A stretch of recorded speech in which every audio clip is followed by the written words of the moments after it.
Before man can think in the certain way which will cause his diseases to be healed, he must believe in certain truths, which are here stated.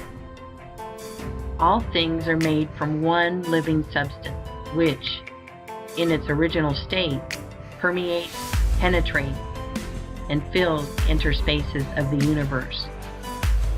While all visible things are made from it, yet this substance, in its first formless condition, is in and through all the visible forms that it has made.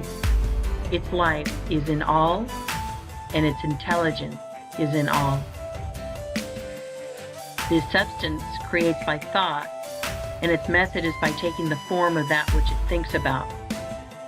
The thought of a form held by this substance causes it to assume that form.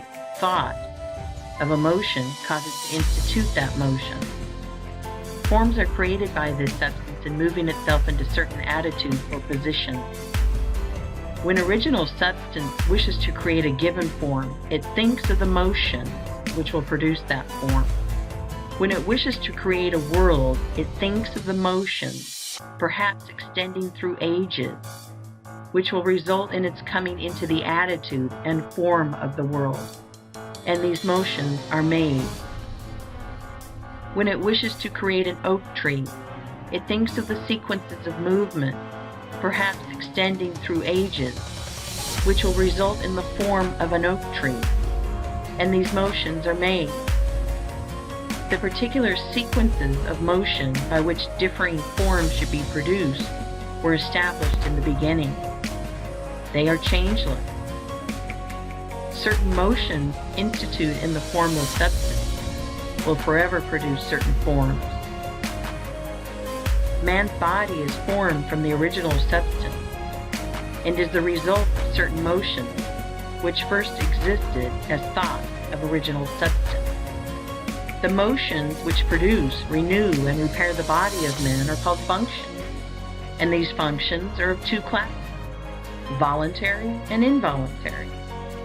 The involuntary functions are under the control of the principle of health in man and are performed in a perfectly healthy manner so long as man thinks in a certain way. The voluntary functions of life are eating, drinking, breathing, and sleeping. These, entirely or in part, are under the direction of man's conscious mind, and he can perform them in a perfectly healthy way if he will. If he does not perform them in a healthy way, he cannot long be well.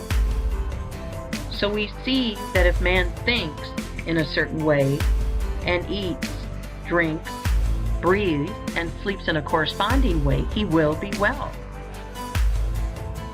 The involuntary functions of man's life are under the direct control of the principle of health, and so long as man thinks in a perfectly healthy way, these functions are perfectly performed, for the action of the principle of health is largely directed by man's conscious thought affecting his subconscious mind.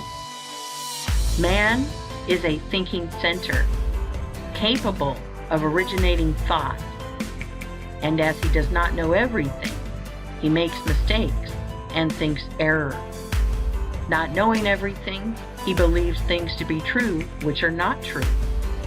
Man holds in his thought the idea of disease and abnormal functioning and conditions, and so perverts the action of the principle of health, causing disease and abnormal functioning and conditions within his own body. In the original substance, there are held only the thoughts of perfect motion, perfect and healthy function, complete life.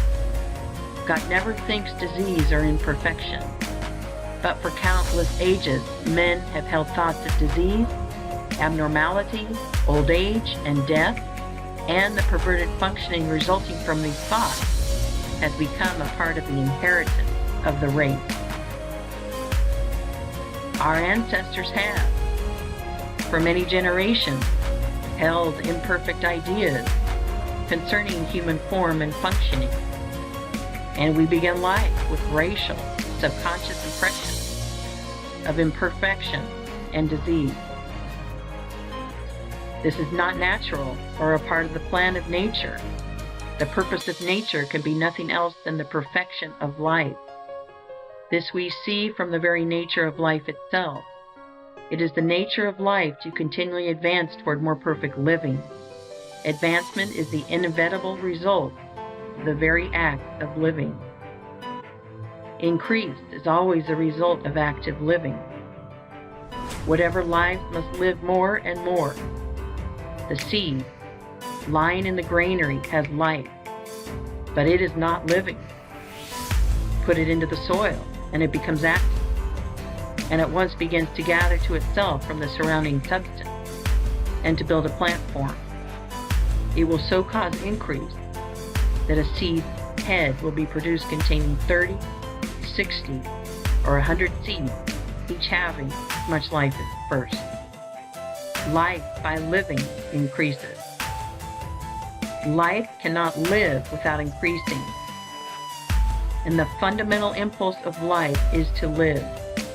It is in response to this fundamental impulse that original substance works and creates. God must live, and He cannot live except as He creates and increases. In multiplying forms, He is moving on to live more. The universe is a great advancing life, and the purpose of nature is the advancement of life toward perfection, toward perfect functioning. The purpose of nature is perfect health. The purpose of nature, so far as man is concerned, is that he should be continuously advancing into more life and progressing toward perfect life, and that he should live the most complete life possible in his present sphere of action. This must be so, because that which lives in man is seeking more life. Give a little child a pencil and paper, and he begins to draw crude figures. That which lives in him is trying to express itself in art. Give him a set of blocks, and he will try to build something. That which lives in him is seeking expression in architecture. Seat him at a piano, and he will try to draw harmony from the keys. That which lives in him is trying to express itself in music. That which lives in man is always seeking to live more. And since man lives most when he is well, the principle of nature in him can seek only health. The natural state of man is a state of perfect health, and everything in him and in nature tends toward health. Sickness can have no place in the thought of original substance, for it is by its own nature continually impelled toward the fullest and most perfect life, therefore toward health. Man, as he exists in the thought of the formless substance, has perfect health. Disease, which is abnormal or perverted function, motion, imperfectly made or made in the direction of imperfect life, has no place in the thought of the thinking stuff. The Supreme Mind never thinks of disease. Disease was not created or ordained by God or sent forth from Him. It is wholly a product of separate consciousness, of the individual thought of man. God, the formless substance, does not see disease, think disease, know disease, or recognize disease. Disease is recognized only by the thought of man. God thinks nothing but health. From all the foregoing, we see that health is a fact or truth in the original substance from which we are all formed, and that disease is imperfect functioning, resulting from the imperfect thought of men, past and present. If man's thoughts of himself had always been those of perfect health, man could not possibly now be otherwise than perfectly healthy. Man in perfect health is the thought of original substance, and man in imperfect health is the result of his own failure to think perfect health and to perform the voluntary functions of life in a healthy way. We will here arrange in a syllabus the basic truths of the science of being well. There is a thinking substance from which all things are made, and which, in its original state, permeates, penetrates, and fills the interspaces of the universe. It is the life of all. The thought of a form in this substance causes the form. The thought of a motion produces the motion. In relation to man, the thoughts of this substance are always of perfect functioning and perfect health. Man is a thinking center, capable of original thought, and his thought has power over his own functioning. By thinking imperfect thought, he has caused imperfect and perverted functioning, and by performing the voluntary functions of life in a perverted manner, he is assisted in causing disease. If man will think only thoughts of perfect health, he can cause within himself the functioning of perfect health. All the power of life will be exerted to assist him. But this healthy functioning will not continue unless man performs the external or voluntary function of living in a healthy manner. Man's first step must be to learn how to think perfect health, and his second step to learn how to eat, drink, breathe, and sleep in a perfectly healthy way.